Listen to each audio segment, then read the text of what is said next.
আপনি জুলুম করে নিছেন না তো 100, কিন্তু নষ্ট করে দিলেন 50, বরবাদ করে দিলেন 50। জিফুতের সুখের লাইগা আপনি নিজেও জানেন এই জোর জুলুম অন্যায় করে যে জমিটা নিছেন, আপনি কোনো বাঁচতেন না শেষ পর্যন্ত। এটা আপনি বুঝেন, আপনি মরে যাবেন। তাহলে আপনি জিফুত ছেলে পেলের জন্য এই 1 বিঘত জায়গা, 1 হাত জায়গা, 1 শতক জায়গা কেন অন্যায় করে নিলেন? কেন এই 1 শতক জায়গা ছাড়া এই বউ বাচ্চা বাঁচবে না? কথা বলেন না, এরা বাঁচবে না, এদের জীবন যাবে না। তো আপন চাচা, আপন ভাই, আপন আত্মীয় স্বজন একটু রাস্তা দিলে বাড়িতে ঢুকতে পারে না, দিত না। এই গাছটা কাটতে দিলে রাস্তাটা সুন্দর হয়ে যায় না, দিবেন না বিনা কারণে। না কাটতাম না, কাটতেন না, কাটতাম না আর কি, গাড়তারা কথা, মানে বেহুদা কথা। বেচারা টিনের চালের পানি এখানে না পড়লো কেন? তোর টিনের চালের পানি আমার এনে পড়বে কা? এই যে হিংস্রতা, ছোট মানসিকতা, নিচু মানসিকতা, অনেক জঘন্য, অনেক জঘন্য। এই মানুষগুলো এতটাই আত্মকেন্দ্রিক হয়, মানুষের কাছে ঘৃণিত হয়, মানুষের কাছে ঘৃণিত হয়। আমার চলার পথে, আমার এই জীবনে আমি বহু দেখছি। কি দেখছি? বহু গ্রামে গঞ্জে অনেক সময় দেখছি যে রাস্তার লগে, মেন রোড, এটা মানুষের চল টিনের এমনভাবে বেড়া দিছে যে মানে এটা হাঁটার মতো না, কোনো কারণ নেই, মানে শুধুই শত্রুতা, দুশ্মনী, মানুষ যাতে আরামসে চলতে না পারে এই জন্য টিন দিয়া বেড়া দিয়া রাখছে। বেহুদা বেহুদা ইট ফালাইয়া রাখছে এখানে, যাতে হাঁটতে একটু ঘুরে আরাম লাগে। কেন আপনি এটা এরকম করলেন কেন? আমার ইচ্ছা, হের মন চাইছে এটা করছে, দিতাম না আমি, আমার জায়গা আমি দিতাম না। আমাদের কিতাব না, আমার তো কিচ্ছু না, আপনারা না ফিডে আমার কিতাব। এই যে মানসিকতা, এটা জঘন্য মানসিকতা। এজন্য সবসময় খেয়াল রাখবে, কেউ যদি বান্দার জন্য ছেড়ে দেয়, ওয়া আহসিন কামা আহসানাল্লাহু ইলাইকা, কোরআনের আয়াত। আল্লাহ তাআলা বলেন, আল্লাহ যেমন তোমার উপরে দয়া করেছেন, তুমি তেমন আল্লাহর বান্দা সৃষ্টি দুর্বলের উপরে তুমি দয়া করো। আল্লাহ তাআলার আদেশ, ইরহামু মান ফিল আরদ ইয়ারহামুকুম মান ফিস সামা। কি চমৎকার হাদিস এটা! এতটা সুন্দর উদাহরণ দিয়েছে নবীজি সাল্লাল্লাহু আলাইহি ওয়াসাল্লাম। আল্লাহর নবী বলেন, জমিনে যারা আছে তুমি তাদের উপরে দয়া করো, আসমানে যিনি আছেন তিনি তোমার উপরে দয়া করবেন। কেমন সুন্দর কথা বলেন, ইরহামু মান ফিল আরদ ইয়ারহামুকুম মান ফিস সামা। তুমি জমিনবাসীর উপরে দয়া করো, আসমানওয়ালা তোমার উপরে দয়া করবে। তাহলে আপনি বলেন তো, আপনি দিলে আর কদ্দুর দিবেন, আর আল্লাহ দিলে কদ্দুর দিবেন? কদ্দুর দিবেন। আল্লাহ দয়া করলে কদ্দুর দিবেন। আজকে আপনার হয়তো একটু ছেড়ে দেওয়ার কারণে আল্লাহর বান্দার উপকার হলো, আল্লাহ তাআলা তার বিনিময়ে আপনাকে ভরপুর ভরপুর নেয়ামত দান করবে। হাদিসের মধ্যে আছে, আল্লাহ নবী সাল্লাল্লাহু আলাইহি ওয়াসাল্লাম বলছেন, আল্লাহু ফি আউনিল আবদ মা কানাল আবদু ফি আউনি আখিহি। কোন বান্দা যতক্ষণ পর্যন্ত তার অপর ভাইকে সাহায্য করে, আল্লাহ তাআলা ততক্ষণ ওই বান্দাকে সরাসরি সাহায্য করতে থাকে। আল্লাহ ওই বান্দার সাহায্য করে যে কোনো মানুষের সাহায্য করে। তাহলে এরকম অসংখ্য হাদিস, অসংখ্য অসংখ্য হাদিস। আল্লাহ রাসূল সাল্লাল্লাহু আলাইহি ওয়াসাল্লাম হাদিসের মধ্যে ইরশাদ করেছেন, ওই ব্যক্তি পূর্ণ মুমিন হইতে পারবে না যার প্রতিবেশী তার পাশে অভুক্ত থাকে। ওয়া জারুহু জাইউন, তার প্রতিবেশী অভুক্ত। তাহলে ইসলামে পরোপকার, মানব কল্যাণ, মানব সেবা, মানুষের কল্যাণে নিজেকে বিলীন করা, এটার সীমাহীন তাকিদ, গুরুত্ব ইসলামের মধ্যে আছে। কোরআনেও আছে, রাসূলুল্লাহ সাল্লাল্লাহু আলাইহি সাল্লামের হাদিসেও আছে। হাদিস শুনেন, আল্লাহর নবী সাল্লাল্লাহু আলাইহি সাল্লাম প্রথম যেদিন কোরআন নাজিল হয়েছে, সর্বপ্রথম 5 আয়াত, ইকরা বিসমি রাব্বিকাল্লাযী খালাক, খালাকাল ইনসানা মিন আলাক, ইকরা ওয়া রাব্বুকাল আকরাম আল্লাযী আল্লামা বিল কলম আল্লামাল ইনসানা মা লাম ইয়ালাম। হযরত জিবরাইল আলাইহিস সালাম গারে হেরাতে 40 বছর বয়সে নবী সাল্লাল্লাহু আলাইহি সাল্লামের উপরে প্রথম কোরআনের এই 5টা আয়াত নাজিল করেছে। এরপরে আল্লাহ নবী সাল্লাল্লাহু আলাইহি সাল্লাম ঘরে আসছেন ফিরে ওই গুহা থেকে কাঁপতে কাঁপতে। হযরত জিবরাইল আলাইহিস সালাম থেকে একাকী হয়ে কাঁপতে কাঁপতে ঘরে এসে ওনার স্ত্রী আম্মাজান খাদিজা রাদিয়াল্লাহু তাআলা আনহাকে বলছেন, আমাকে চাদর দিয়ে ঢেকে দাও, আমার শরীর ভীষণ কাঁপতেছে। হযরত খাদিজা রাদিয়াল্লাহু তাআলা আনহা তিনি চাদর দিয়ে ঢেকে দিয়েছেন নবীজিকে।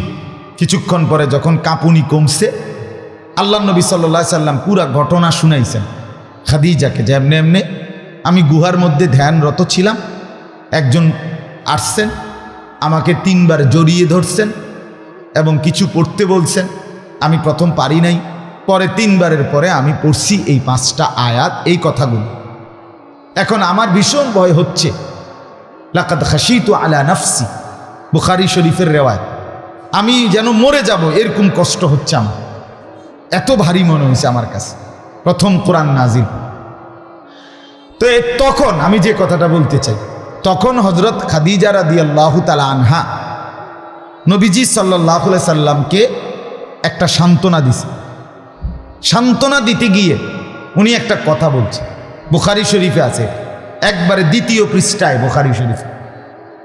হযরত খাদিজা রাদিয়াল্লাহু তাআলা আনহা বলেন, ওয়াল্লাহি মা ইউখজিকাল্লাহু আবাদা, হে স্বামী আমার, আল্লাহর কসম করে বলতেছি, আমার বিশ্বাস আপনাকে আল্লাহ এক মুহূর্তের জন্য বেইজ্জতি করবেন, আপনি অপদস্থ হবেন না, ক্ষতিগ্রস্ত হবেন না, আপনি টেনশন করতেছেন কেন? আমার বিশ্বাস আল্লাহ আপনাকে লাঞ্ছিত করবে না। এখন কেন? খাদিজার যুক্তি কি? হযরত খাদিজা রাদিয়াল্লাহু তাআলা আনহা বলেন, আপনার মধ্যে 5টা গুণ আমি গত 15 বছর ধরে দেখতেছি। 25 বছর বয়সে নবীজি সাল্লাল্লাহু আলাইহি সাল্লাম খাদিজা রাদিয়াল্লাহু তাআলা আনহাকে বিয়ে করছেন, তাহলে এখন হলো 40 বছর কোরআন নাজিল হয়েছে। তো কয় বছর হইল? এই 15টি বছর আমি আপনার সংসারে আপনার স্ত্রী হিসাবে থেকে আমি লক্ষ্য করছি, খেয়াল করছি আপনার মধ্যে 5টা বিশেষ গুণ আছে। এই 5টি গুণ যার মধ্যে আছে আমি বিশ্বাস করি আল্লাহ তাকে বেইজ্জতি করে না। এখন সেই 5টা গুণ কি? 5টা গুণ হইল 3 বেলা খায় আর 2 বেলা ঘুমায়, এই 5টা গুণ। সকালে নাস্তা, দুপুরে ভাত, রাইতে ভাত, আর দুপুরে একবার ঘুম আর রাইতে একবার ঘুম, এই কয়টা হইল? 5টা। বুঝছেন নি গুণ? এটি তো গুণ নাকি? আমরা তো গুণে এটা এবার আর গুণ কি, ওটা ফান খায়, এবার আর গুণ কি, এবার বইয়া বইয়া গপ মারে। ওনার গুণ কি? আপনি ওনারে কই পেবে? সাদওয়াল। হযরত খাদিজা রাদিয়াল্লাহু তাআলা আনহা বলেন, হে স্বামী আমার মুহাম্মদ সাল্লাল্লাহু আলাইহি ওয়াসাল্লাম, আপনার মধ্যে 5টি গুণ আছে। 1 নাম্বার, ইন্নাকা লা তাসিলুর রিহমা, আপনি সর্বদাই আমি দেখছি আত্মীয়দের সাথে সম্পর্ক বজায় রাখেন। এই খেয়াল করেন, 1 নাম্বার গুণ, ইন্নাকা লা তাসিলুর রিহমা, আপনি আপনার আত্মীয়দের সাথে সম্পর্ক বজায় রাখেন। 2, ওয়া তাহমিলুল কাল্লা, যে মানুষ তার বোঝা দুর্বলতার কারণে নিজের কাঁধে বইতে পারে না, লাকড়ির বোঝা, মালের বোঝা, যেটাই হোক, আপনি নিজে তার বোঝা কাঁধে তুলে নিয়ে তার গন্তব্যে পৌঁছায়া দেন। আমি দেখছি দুর্বলের বোঝা কাঁধে নিয়ে আপনি পৌঁছায় দিচ্ছেন, এটা আমি অনেকবার দেখছি আপনার মধ্যে।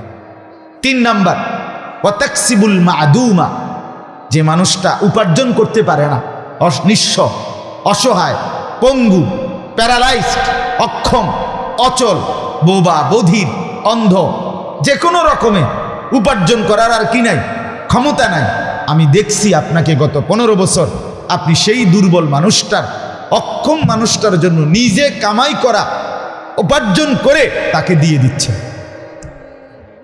4 নাম্বার, ওয়া তাকরিদ দাইফা, আপনাকে দেখছি গত 15 বছর স্বামী আপনি মুহাম্মদ সর্বদাই মেহমানকে আপ্যায়ন করেন। কয়টা হইল? 4টা। 1 নাম্বার কি? আপনি আত্মীয় স্বজনের হক আদায় করেন। 2 নাম্বার, আপনি দুর্বলের বোঝা কাঁধে তুলে নেন। 3 নাম্বার, যে উপার্জন করতে পারে না আপনি নিজে কামাই করে তাকে দিয়ে দেন। 4 নাম্বার, আপনি সর্বদা মেহমানকে আপ্যায়ন করেন। 5 নাম্বার, অতুঈনু আলা নাওয়াইবিল হক, যেই কোনো মানুষ বাস্তবসম্মত যৌক্তিক ন্যায়সঙ্গত কোনো বিপদে পড়লে আপনি তার সাহায্যে এগিয়ে যান। সিটারি বাট্টারির কামে না, ন্যায়সঙ্গত। তুঈনু আলা নাওয়াইবিল হক, আপনাকে আমি দেখছি যৌক্তিক কোনো বিপদে পড়লে বাস্তবসম্মত এবং উচিত এই মানুষটাকে সাহায্য করা। আপনি রসুল, আপনি মুহাম্মদ, আপনি স্বামী আমার, আপনাকে আমি দেখলাম আপনি মানুষের এই যৌক্তিক ন্যায়সঙ্গত বিপদে আপনি সাহায্যের হাত বাড়ান। এমন মানব সেবা, পরোপকার, মানুষের কল্যাণের এই উত্তম আচরণ যার মধ্যে আছে, আমি বিশ্বাস করি স্বামী তাকে আল্লাহ বেইজ্জতি করতে পারে না। তাহলে দেখেন, আপনি বলেন এখানের মধ্যে এই 5টা গুণের মধ্যে আপনার এখনো তো ইসলামের হুকুম হাকাম আসেই নাই, মাত্র আজকে কোরআন নাজিল হয়েছে, কিন্তু এই 5টা গুণ কিসের সাথে সম্পৃক্ত? মানুষের সাথে। বলেন মানুষের সাথে কিনা বলেন? উত্তম আখলাক, সুন্দর চরিত্র, উত্তম আচরণ এবং পরোপকার, মানব সেবা, জনকল্যাণ, মানুষের উপকার, মানুষের উপকার। এই জন্য আমি বললাম আপনাদের কাছে এটা একটা গুণ। যুবকদের কাছে অনুরোধ, বাবা মুসলমানের নওজোয়ান, তুমি যেন হও পরোপকারী, মানুষের কল্যাণে, মানুষের বিপদে, মানুষের মুসিবতে, পেরেশানিতে তোমার চেহারায় যেন দুর্দশাগ্রস্ত, অভাবী, দুস্থ, অসহায়, বঞ্চিত মানুষের প্রয়োজনে পাশে দাঁড়ানো এই গুণটা যেন থাকে। এটা একটা মুমিনের সিফাত, এটা একটা মুসলিমের সিফাত। আমাদের প্রিয় নবী সাল্লাল্লাহু আলাইহি সাল্লামের আখলাক। নবী সাল্লাল্লাহু আলাইহি সাল্লাম, আমরা কিতাবে পড়ছি, এমনও গেছে যে কোনো পাওনাদার সেই বেচারা তার টাকাটা ওই লোকের থেকে, প্রভাবশালী লোকের থেকে নিতে পারতেছে না। আল্লাহ নবী সাল্লাল্লাহু আলাইহি সাল্লাম নিজে গিয়ে ওই প্রভাবশালী লোকটার কাছ থেকে নিজে ওই লোকের পাওনাটা উঠাইয়া দিছেন, আদায় করাই দিছেন। অর্থাৎ যেখানেই বিপদ, যারই মুসিবত, রাসূলুল্লাহ সাল্লাল্লাহু আলাইহি সাল্লাম তার বিপদেই সামনে আগায় গেছে। আপনারা অনেকেই একটা নাম জানেন, হিলফুল ফুজুল, জানেন কি না বলেন? অনেকেই জানে এটা। হিলফুল ফুজুল একটি সংগঠনের নাম, একটি সংগঠন। সেই সংগঠনটা কখনকার? রাসূলুল্লাহ সাল্লাল্লাহু আলাইহি সাল্লামের জামানার। নবী সাল্লাল্লাহু আলাইহি সাল্লামের বয়স এই 40 বছরে, নবুয়তের পূর্বেই আল্লাহ নবী সাল্লাল্লাহু আলাইহি সাল্লামের বয়স যখন 15-র উপরে, এই 15, 20, 25 এইরকম সময়, তখন মক্কার মধ্যে মানুষ ভীষণভাবে চুরি, ডাকাতি, ছিনতাই, রাহাজানি, মানুষ জুলুমের শিকার হইত। বহু মানুষ পথিক, মুসাফির, দূরবর্তী কোনো মানুষ ওই চোর ডাকাতদের দ্বারা আক্রান্ত হইত। এলাকাকে এলাকা, গোত্রে গোত্রে যুদ্ধ হইত, অন্যায়ভাবে রক্তের বন্যা বয়ে যেত। কাবা শরীফে জাহিলি যুগেই মানুষ হজ করতে আসতো। এই হজ করতে যখন আসতো, তখন যারা দূরের মানুষ তাদের মাল সম্পদ লুণ্ঠন হইত। এরকম বহুবিধ মানুষের পেরেশানি হইত। তে এই পেরেশানি দূর করার জন্য মক্কায় কিছু বুঝবান, বিবেকবান মানুষ একটি সংগঠন করছিলেন, যে সংগঠনটার কাজ হবে মানুষের সার্বিক নিরাপত্তা, জান মাল ইজ্জতের নিরাপত্তা দান করা। আল্লাহ নবী সাল্লাল্লাহু আলাইহি সাল্লাম, আমাদের প্রিয় নবী, নবুয়তের আগেই এই হিলফুল ফুজুল নামে মানব সেবার এই সংগঠনের একজন সক্রিয় কর্মী, সদস্য হিসাবে তিনি ছিলেন। তিনি নিজে এর অন্তর্ভুক্ত ছিলেন, নিজে মানুষের কল্যাণে কাজ করতেন আল্লাহ নবী সাল্লাল্লাহু আলাইহি সাল্লাম। এজন্য আজকে আমাদের অসংখ্য যুবক, প্রচুর পরিমাণ নওজোয়ান, যেই কোনো সমাজে, যেই কোনো এলাকায়, যেই কোনো মহল্লায়, যেই কোনো পাড়ায় আপনার মুরব্বির চাইতে যুবক বেশি। এটাই একটা হিসাব সমীকরণ। অর্থাৎ সব সময় নিয়ম মনে রাখবেন, এই 60 বছর 70 বছরের বুড়া মানুষ, এদের পরিমাণ কম। মানুষ বলে কথায় কথায় যে আমগো বাড়িতে আর এই চাচাই একজন, মানুষে কথায় বলে যে আমগো দাদা এই হেবড়াই আর কি বুড়া মানুষ একজন রয়েছে। অথচ তখন আমরা যুবক আছি 20 জন, যুবক আছি 30 জন, কিন্তু মুরব্বী আছে 2 জন, মুরব্বী আছে 1 জন। তাহলে প্রত্যেক পাড়া সমাজ মহল্লাতে দোস্ত যুবকের পরিমাণ বেশি, নওজোয়ানের পরিমাণ বেশি। আর নওজোয়ানকে আল্লাহ তাআলা অসম্ভব শক্তি দিয়েছেন, সামর্থ্য দিয়েছেন। যৌবন মানে শক্তি, কোরআনে আছে আল্লাহ তাআলা যৌবনটাকেই বলছে ডাইরেক্ট শক্তি। শক্তি এই শব্দটাই ব্যবহার করছে, কুওয়া।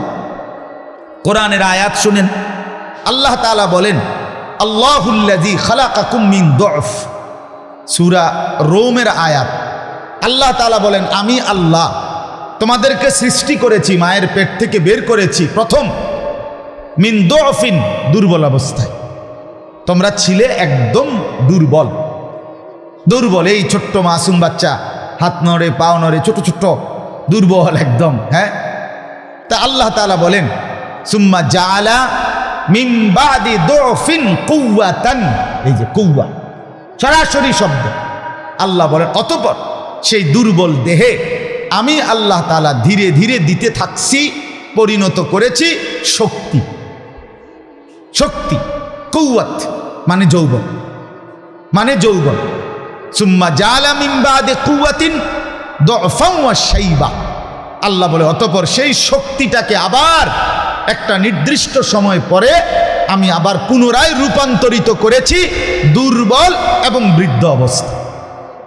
তাহলে মাঝখানে শক্তি ছিল যে এই কালটা, এটার নাম কি কাল? যৌবন। বলেন না কি কাল? ছোট্টবেলাটা ছিল কি? দুফ, দুর্বল। বৃদ্ধকালটা কি? দুর্বল। তাহলে মাঝখান থেকে শক্তির টাইমটা কখন? যৌবন। কিছু করলে, কিছু গড়লে, কিছু হইলে, কোনো কামে লাগলে, দোস্ত আমার, বন্ধু আমার, যৌবনকালেই হয়, না হইলে পরে আর হয় না। বুড়াকালে আর গড়ে না, বুড়াকালে ভাঙ্গে, বুড়াকালে শরীর ভাঙ্গে। আজকে চোখে সমস্যা, কালকে নাকে সমস্যা, পরশু কানে সমস্যা, তারপরের দিন দাঁতে সমস্যা, এরপরের দিন পেটে সমস্যা, এরপরের দিন বুকে ব্যথা, আরেক দিন ডায়াবেটিস, আরেক দিন গ্যাস্ট্রিক, এই প্রেশার, এই এরপরে শুধু ভাঙ্গে, আর গড়ে না, নতুন করে আর গড়ে না। কিন্তু যৌবনকাল আল্লাহ তাআলার দেওয়া সম্পদ, শ্রেষ্ঠ সম্পদ। এজন্য দোস্ত, বন্ধুরা, অনেক ছেলে মাশাআল্লাহ, তোমাদের কাছে অনুরোধ ভাইয়া, তুমি দাঁড়াইয়া এখন দেখো এখানে মুরব্বির চাইতে যুবক বেশি। রাস্তায় চলতে গিয়ে তুমি তাকাইয়া দেখো মুরব্বির চাইতে যুবক বেশি। তাহলে বোঝা গেল নিজ নিজ মহল্লায়ও যদি আমরা দেখি নওজোয়ান বেশি, আল্লাহ তাআলা শক্তি সামর্থ্যবান মানুষ দিয়েছেন জমিনে বেশি।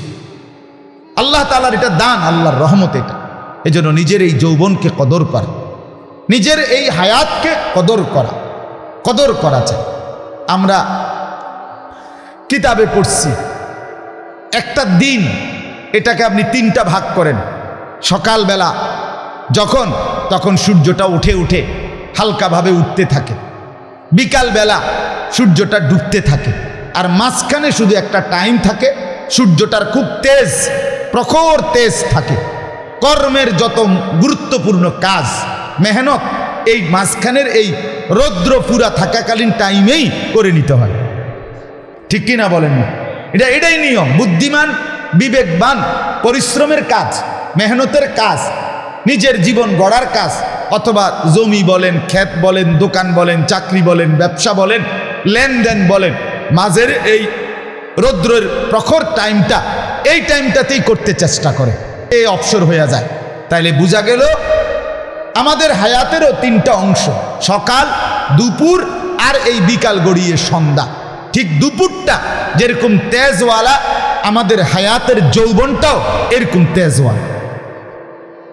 আমাদের হায়াতের যৌবনকাল আর আমাদের এই 24 ঘন্টার দিনের দুপুরের অংশ যেটা, রৌদ্রের প্রখরতার অংশ যেটা, এটা। অতএব উচিত কিছু করলে এই টাইমে কর, এই টাইমে কর। জীবন গড়লে এই সময়, এই সময় যে শরীরটাকে যেভাবে গড়ে নেয়, মেহনত করে যদি বানায় নেয়, খোদার কসম মৃত্যু পর্যন্ত আল্লাহর দয়ায় সেইভাবে চলতে থাকে। এজন্য আমি বললাম, আমি একটা কথার থেকে এতগুলো লম্বা করে ফেলছি, কিন্তু আমার কথা ছিল এই, মানুষের কল্যাণ, মানুষের সেবা আমাদের সিফাত হওয়া চাই। কোরআনুল কারীমের মধ্যে আছে, আপনি একটা সহজ হিসাব শুনেন। আমাদের যেই কাবা মক্কায়, আমাদের কেবলার নাম কি? কাবা নাকি? এই কাবার ব্যাপারে আল্লাহ কোরআনে বলছেন, ইন্না আউয়ালা বাইতিন বুদিআ লিন্নাস। আল্লাহ বলেন এটাই প্রথম ঘর যেটা আমি আল্লাহ তাআলা বানিয়েছি সমস্ত মানুষের জন্য। কার জন্য? কোন? লিন্নাস। এই শব্দটা কোন তো না, এই যেমনি কইছি এমনি কোন, লিন্নাস। সবাই বলেন হে, মানুষের জন্য। কার জন্য বলেন? মানুষ। আমার কাবা আল্লাহ বলছেন এটা মানুষের জন্য। 2 নাম্বার, আমাদের নবী মুহাম্মাদুর রাসূলুল্লাহ সাল্লাল্লাহু আলাইহি, আল্লাহ উনাকেও বলছে আপনাকে আমি পাঠিয়েছি। কেন? কেন পাঠিয়েছি? কাফাতাল লিন্নাস, সমস্ত মানুষের জন্য। আপনি রাসূল কেন? সমস্ত মানুষের জন্য। ওমা আরসালনাকা ইল্লা কাফাতাল লিন্নাস, আপনি সমস্ত মানুষের জন্য। তাহলে কাবা কার জন্য? বলেন না, রাসূলুল্লাহ সাল্লাল্লাহু আলাইহি সাল্লাম তিনি কার জন্য? 3 নাম্বার, এই যে কিতাব এটার নাম কি? কোরআন। এটা আমাদের কিতাব কিনা বলেন? আল্লাহ বলেন এইটাও হুদাল লিন্নাস, সমস্ত মানুষের জন্য। এটা কার জন্য? এখন এই কয়টা মানুষের জন্য হলো? কয়টা? 3টা। 1 নাম্বার কি? কাবা। 2 নাম্বার কি? মুহাম্মাদুর রাসূলুল্লাহ সাল্লাল্লাহু আলাইহি সাল্লাম। 3 নাম্বার কি? কোরআন। এটা 1 নাম্বার 2 নাম্বার কথা না, আপনি আগ পিছ করতে পারেন, নবীজির নাম আগে নিতে পারেন, কোনো অসুবিধা নেই। তাহলে এই যে 3টা, লিন্নাস, কোরআন মানুষের জন্য, কাবা মানুষের জন্য, রাসূল মানুষের জন্য। এবার আমি ইমানদার, আপনি মুমিন, আমরা যারা এখানে মুসলমান, আমরা যারা ইমানদার, দেখেন 800 কোটি মানুষের মধ্য থেকে আমাকে আপনাকে আল্লাহ পছন্দ করে ইমানদার বানাইছে, আখিরি নবীর ইমানদার উম্মত বানাইছে। কেন? আমি কেন? আল্লাহ তাআলা পরিষ্কার বলছেন উখরিজাত লিন্নাস, তোমাকেও বানানো হয়েছে মানুষের জন্য। লিন্নাস, উখরিজাত লিন্নাস, মানুষের জন্য, মানুষের জন্য। অস্থির হয়েন না, কাউরে ডাক দিয়েন না, কেউরে ডাক দে, অপদার্থ থাকবেই। এই জন্যই তো দুনিয়া, পদার্থ অপদার্থ মিললেই তো দুনিয়া। কথা বোঝেন না? এটা তো জান্নাত না। কথা বোঝেন না? এমনি এটা জান্নাত, তাহলে এখানে ফালতু তো থাকবেই। এর জন্যই তো এটার নাম দুনিয়া। ভালো মন্দ, অনুগত অবাধ্য, হ্যাঁ, কৃতজ্ঞ অকৃতজ্ঞ, ফরমাবরদার নাফরমান, এ থাকবে দেখেই তো পরীক্ষা। এটাই তো পরীক্ষা। এখানে যদি সব অনুগত হইতো তো এটাই তো বেহেশতে ঘোষণা দিলে হয়, আর আলগা বেহেশতে যাইয়ে কি দরকার? এটা যদি এখানে যদি সব সিটার হইতো তাহলে এটারই দোজক ঘোষণা দিলে তো হয়, আর আলগা দোজক বানানোর কি দরকার? এখানে ভালো আর মন্দ যেখানে, এর নাম দুনিয়া। রাত আর দিন যেখানে, এটার নাম দুনিয়া। আলো আর অন্ধকার যেখানে, এর নাম দুনিয়া। সুখ আর দুঃখ যেখানে, এর নাম দুনিয়া। হাসি আর কান্না যেখানে, এর নাম দুনিয়া। আনন্দ আর বেদনা যেখানে, এর নাম দুনিয়া। প্রাপ্তি এবং অপ্রাপ্তি যেখানে, এর নাম দুনিয়া। চাহিদা মতো অথবা চাহিদা বহির্ভূত এটা যেখানে, এর নাম দুনিয়া। সব সুখ যেখানে, এর নাম জান্নাত। সব দুঃখ যেখানে, এর নাম জাহান্নাম। সব ভালো যেখানে, তার নাম জান্নাত। সব মন্দ যেখানে, তার নাম জাহান্নাম। উভয়ের মিশ্রণ যেখানে, তার নাম দুনিয়া। আপনি আরো বললেও কিছু অপদার্থ এমনই থাকে। হাজার আপনি পাও ধরেন, ওই জালেম নামাজ পড়বেন, আপনি পাও, আপনি কান দেন, গৈরান শিক্ষারেন, বহু অসভ্য যুবক আপনি দেখবেন এই জানোয়ারের জিন্দিগি হলো মোবাইল, নাচ গান, ছবি, উলঙ্গ দৃশ্য, নারীকে টিটকারি মারা, নিজেদের মধ্যে একজনের লাত্তি মারেন, একজনের চুল ধরে টান দেন, একজনের টুপি মেরে হালা মারেন, একজনের থাপ্পড় মারেন, একজন খাড়াইয়া মুতে, হাঁটতে হাঁটতে মুতে, রাস্তার কিনারের মতে। কেন? যে স্বাভাবিক তো না, সে প্রতিবন্ধী, যে সে তো প্রতিবন্ধী, তার সিরা পাগল, এটা মাতাল। এই জন্য জিন্দিগির কোনো আগাও নাই, মাথাও নাই, গোড়াও নাই, মূলও নাই, পূর্ব নাই, পশ্চিমও নাই, কিচ্ছু নেই, কিচ্ছু। অসংখ্য ছেলের জীবন এমন, অসংখ্য। কেন হাসে আপনি কই বুঝে পারতেন না, হেতে হাসি কি লেগে? আপনি বলবেন যে কিরে তুমি খারাইয়া মুতলাকা, হেতে সেন টাইনতে টাইনতে আসতে আসতে যাবে, বুঝে গেলে যে তার সিরে যে না না এরকম করলো কেন? মূলত পাগল, প্রতিবন্ধী। নাহলে বিবেকবান তো লজ্জিত হওয়ার কথা। যে বিবেকবান সে তো মাথা নুয়ে ফেলার কথা, কথা বলেন না? কিন্তু যে যার তারে নাই, যে মাতাল প্রতিবন্ধী, সে তো বুঝে না। সে মানুষের সামনে হাঁটতে চলতে উঠতে বসতে, মুরব্বী না আলেম না মহিলা না পর্দানসীন নারী, আমার এত তান কি দরকার? আমার মোবাইল টিফোন দরকার, দেখি হুজুরে দেখে না পাবলিকে দেখে না বুড়া মানুষ, আমার এত টানা বেটা দেখে না, না দেটা আমার কি দরকার? আমি দরকার মোবাইল টিফোন। এই যে জিন্দিগি, এই জিন্দিগি সম্পূর্ণ প্রতিবন্ধী জিন্দিগি, যাদের জীবনের কোনো পূর্ব পশ্চিম। কোরআনুল কারীমের মধ্যে আছে স্পষ্ট, আল্লাহ তাআলা বলছে, বন্ধু যারা তাদের জীবন মনের চাহিদা মতো চালায়, খোদার কসম এটা কোরআনের আয়াত, বন্ধু আমার, আল্লাহ বলেন, হে আমার রসুল আপনি শুনবেন তাদের পরিচয়, যারা মনের চাহিদা মতো চলে, যারা নিজের দিন মানে না, কোরআন মানে না, রসুলের সুন্নাহ মানে না, আল্লাহর হুকুম মানে না, নিজের আত্মপরিচয় বোঝে না। আমি মুসলমান, আমি মোমেন, আমার একজন আল্লাহ আছে, আমার একজন রসুল আছে, আমার কবর আছে, আমাকে মরতে হবে, আমাকে হাসরের ময়দানে দাঁড়াইতে হবে, আমি আখেরাতে যেতে হবে, আমার একটা কিতাব আছে, আমার জীবন চলার জন্য সুন্নাত আছে, এটা কিছুই যার মনে নাই, মন যা চায়, কখনো ডান দিকে চুল বাড়া, কখনো বাম দিকে, কখনো সামনের দিকে, কখনো পিছনের দিকে, কখনো ঢোলা প্যান্ট, কখনো চিকন প্যান্ট, কখনো ছিদ্র ছিদ্রওয়ালা প্যান্ট, কখনো হাসে, কখনো খাড়াইয়া বুতে। মনে রাখবেন এটা খামখেয়ালি, এটা শাহওয়াতের গোলাম, এটা নফসের গোলাম, মনের চাহিদার গোলাম। আল্লাহ পাক কোরআনে বলছে, বন্ধু এর পরিচয় শুনবেন, আল্লাহ ডাইরেক্ট বলছে, ইনহুম ইল্লা কাল আনআম, এটা আর কিছু নয়, আর কিছু নয়, আর কিছু নয়, শুধুই জানোয়ার, শুধুই জানোয়ার, শুধুই জানোয়ার। এটা শুধুই কুত্তা, শুধুই শূকর, শুধুই বিড়াল, শুধুই সাপ, শুধুই গরু, শুধুই ছাগল, এটা মানুষ চার ঠ্যাংওয়ালা প্রাণী। হ্যাঁ, একজন মানুষ যে সারাদিনে যার এক ওয়াক্ত নামাজ সেজদা দিতে মন চায় না, এই মানুষের বাচ্চা কেমন বলে? হ্যাঁ, যেই কোনো মা বোনকে দেখে যে রাক্ষসের মতো লুলুপ দৃষ্টিতে তাকায় থাকে, এই মানুষের বাচ্চা কেমন? সারা পৃথিবীর উলঙ্গ ছবি, নারী, জিনা, ব্যভিচার সারা দিন সারা রাত দেখতে থাকে, যে এই মানুষের বাচ্চা কেমনে? দাঁড়াইয়া পেশাব করে অথবা বসে পেশাব করে, পেশাব করে পানি নেয় না, ঢিলা কুলুক ব্যবহার করে না। আপনি পরিষ্কার বলেন মেম্বার ডাক্তার বাহার ভাই, বলেন যে এই কুত্তা দেখে না কোনোদিন? তো সে তো খুঁজে বুঝেই, সে নিজে বুঝে এটা যে আমার সাথে কুত্তার লগে মিল, এ মানুষের লগে মিল হবে কেন?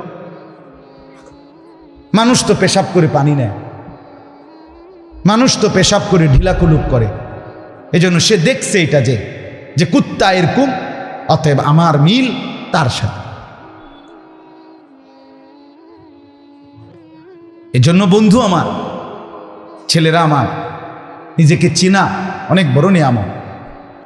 আত্মপরিচয়, আত্ম উপলব্ধি অনেক বড় সম্পদ, অনেক বড় যোগ্যতা। নিজেকে চেনা, নিজেকে বুঝা, আমি কে, আমি আসলাম কোত্থেকে, আমি করছিটা কি, আমার করা উচিত কি, আহা আমাকে পাঠাইলেন কি, আমি আসলাম কোত্থেকে, কেন আসলাম, এই কি ছিল আমার করণীয়। এদ্দুর দেমাগ যার বিবেক কুলায় না, সে মানুষ না। বালহুম আদাল, বালহুম আদালের অর্থ কি? আরে আমি এমনি বলি না, একটা কুকুর আছে না, এটার দিকে যদি কেউ লাঠি আলগি দেয়, কুত্তাটা দৌড় মারেনি কেন? সে বোঝে এ লাডি আলগি দিছে আমার মাইরে লেব, ঠিক কিনা বলেন? একটা কুকুর বোঝে তারে লাঠি আলগি দিলে সে দৌড় মারে, নিজেকে বাঁচাইতে চেষ্টা করে।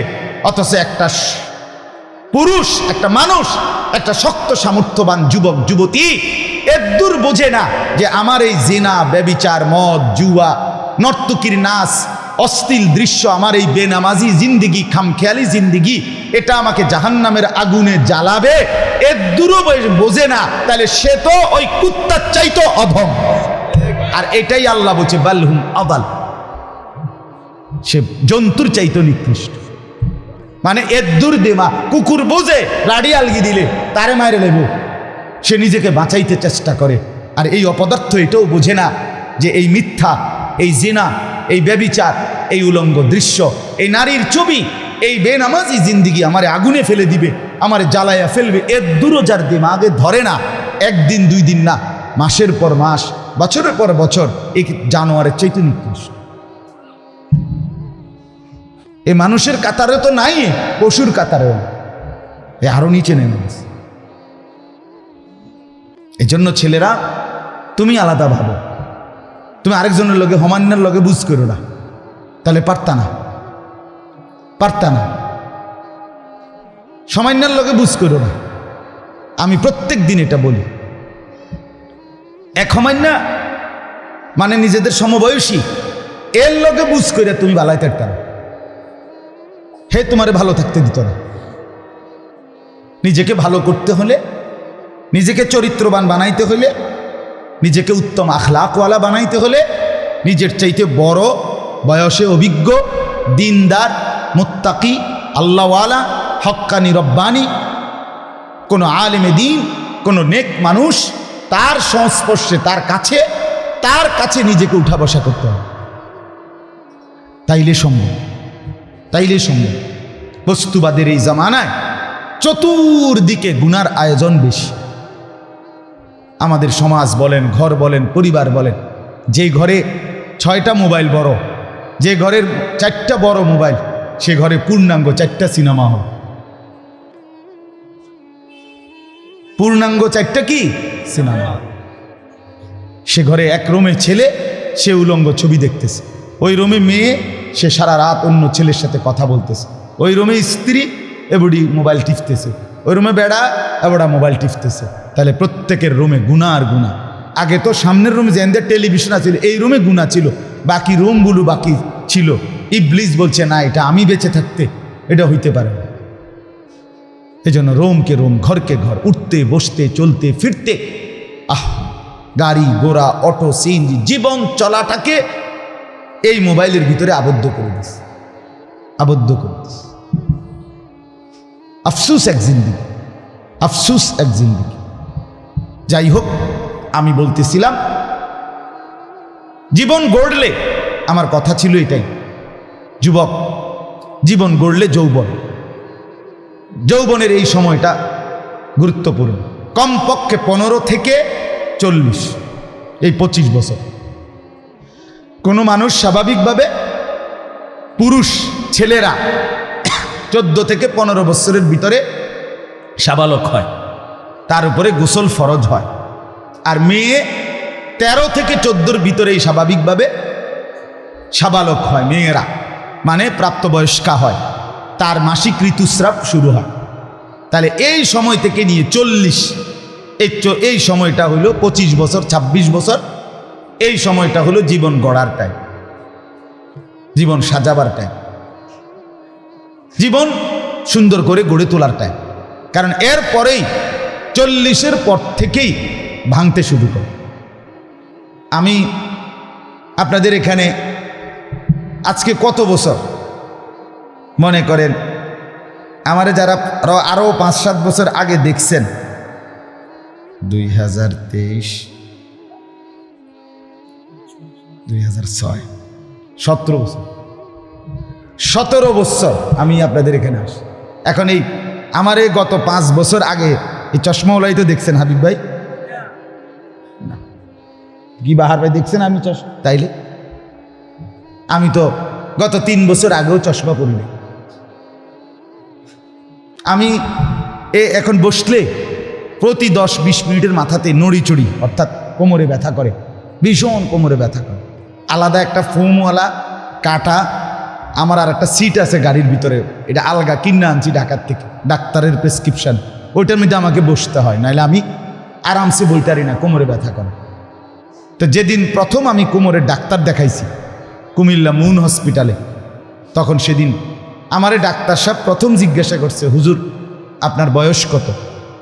আমি বলছি আমার বয়স 41 শুরু হয়েছে। এই তখন উনি ডাক্তার সাহেব চমৎকার কথা বলছে আমার, উনি বলছে হুজুর এখন থেকে 40-এর পর 41, এখন থেকে বাকিটা হায়াত রোগ শোক নিয়েই বাঁচতে হবে, যে কয়দিন বাঁচেন এর জন্য নিজেকে প্রস্তুত করেন। ওষুধ ফরে আগে এরা মাথার ঢুকান যে কি রঙের গুড্ডি শেষ, সুখের দিন শেষ। এখন আমি কখনো কোনো ফাঁকে যদি 10 মিনিট সুযোগও পাই তো কায়ত হয়ে থাকি, চুপ হয়ে থাকি, বিশ্রাম করি। একটা সময় এমন ছিল না, একটা সময় আমি 4 ঘন্টা টানা বয়ানও করছি, 4 ঘন্টা টানা, কোনো অসুবিধা হয়েছে না।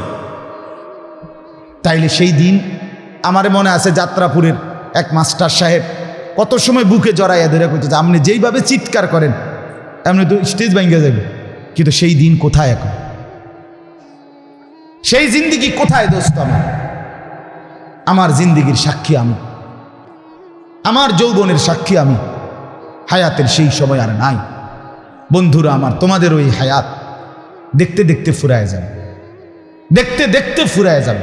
10টা বছর কেমনে চলে যাবে টের পাইবা না, 20টা বছর কেমনে কাইটা যাবে টের পাবা না। এটাই জরুরি, এটা বোঝা দরকার। অতএব আমি কি কথা বললাম? 1 নম্বর কথা বলছি আপনাদের কাছে যে আপনারা দ্বীনি মজলিসে আরেকজনের জন্য জায়গা দিলে আল্লাহ কোথায় জায়গা দিবে জানেন। 2 নম্বর বলছি অপরের কোনো জায়গা মুসলমান হিসাবে আল্লাহর ওয়াস্তে অন্যায়ভাবে কারো 1 বিঘত জায়গাও দখল করবেন না, তাইলে কিন্তু কষ্ট পাইবেন, কষ্ট পাইবেন।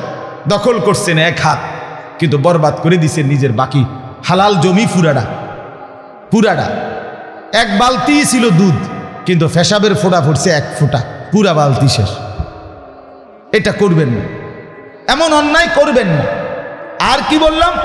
আর বললাম যে মানুষের কল্যাণে আমরা, মানবতার কল্যাণে আমরা, মানুষের কল্যাণে আমরা।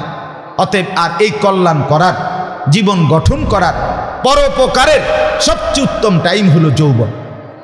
এজন্য যুবক ছেলেরা সবার কাছে অনুরোধ, প্রত্যেকেই নিজেদের জীবনকে কদর করো ভাইয়া। এই সময়টা আর ফিরবে না। আল্লাহ তাআলার কোরআন থেকে আমি 4টা উদাহরণ দিয়ে বুঝাইছি।